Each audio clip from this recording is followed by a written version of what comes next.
நம் ஆண்டவர் இயேசு கிறிஸ்துவின் நாமத்தினால் மகிழ்ச்சியும் சமாதானமும் நம் அனைவரோடும் இருப்பதாக. 1 பேதுரு 3:8-16 முடிய. இறுதியாக நீங்கள் எல்லாரும் ஒருமனப்பட்டிருங்கள். பிறரிடம் இரக்கமும் சகோதரர் அன்பும் பரிவுள்ளமும் மனத்தாழ்மையும் கொண்டிருங்கள். தீமைக்கு பதில் தீமை செய்யாதீர்கள். பழி சொல்லுக்கு பழி சொல் கூறாதீர்கள். மாறாக ஆசி கூறுங்கள். ஏனென்றால் கடவுள் வாக்களித்த ஆசியை உரிமையாக்கிக் கொள்வதற்கே அழைக்கப்பட்டிருக்கிறீர்கள். வாழ்க்கையில் இன்பம் காணவும் நல்ல நாட்களை காணவும் விரும்புவோர் தீச்சொல்லினின்று தம் நாவை காத்துக் கொள்க. வஞ்சக மொழியை தம் வாய்விட்டு விலக்கிடுக. தீமையை விட்டு விலகி நன்மை செய்க. நல்வாழ்வை நாடி அதை அடைவதிலே கருத்து கொள்க.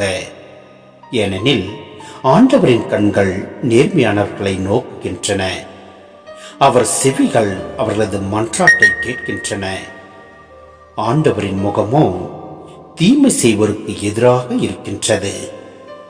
நன்மை செய்வதில் நீங்கள் ஆர்வமுடையவர்களாய் இருந்தால் உங்களுக்கு தீமை செய்ய போகிறவர் யார்? நீதியின் பொருட்டு துன்புற வேண்டியிருப்பினும் நீங்கள் பேறு பெற்றவர்களே.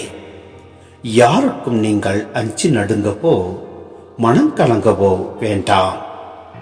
உங்கள் உள்ளத்தில் கிறிஸ்துவை ஆண்டவராக கொண்டு அவரை தூயவர் என போற்றுங்கள். நீங்கள் எதிர்நோக்கி இருப்பதை குறித்து யாராவது விளக்கம் கேட்டால் விடையளிக்க நீங்கள் எப்பொழுதும் ஆயத்தமாயிருங்கள். ஆனால் பணிவோடும் மரியாதையோடும் விடையளியுங்கள். உங்கள் மனச்சான்றும் குற்றமற்றதாயிருக்கட்டும்.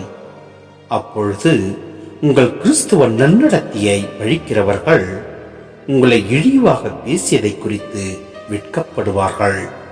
சிந்தனை: நீதியின் பொருட்டு நாம் துன்பப்படுகின்ற போது நாம் பேறு பெற்றவர்களாய் விளங்குகின்றோம். எனவே மனக்கலக்கமோ சோர்வோ அடைய வேண்டியதில்லை. நம் கிறிஸ்துவை ஆண்டவராக ஏற்று அனைவரிடத்திலும் அன்பு கொண்டும் மனத்தாழ்மையுடனும் நடந்து கொள்வோம். அப்பொழுது எல்லாம் வல்ல இறைவன் நம்மை நிறைவாய் ஆசீர்வதிப்பார், வழி நடத்துவார். ஆமென்.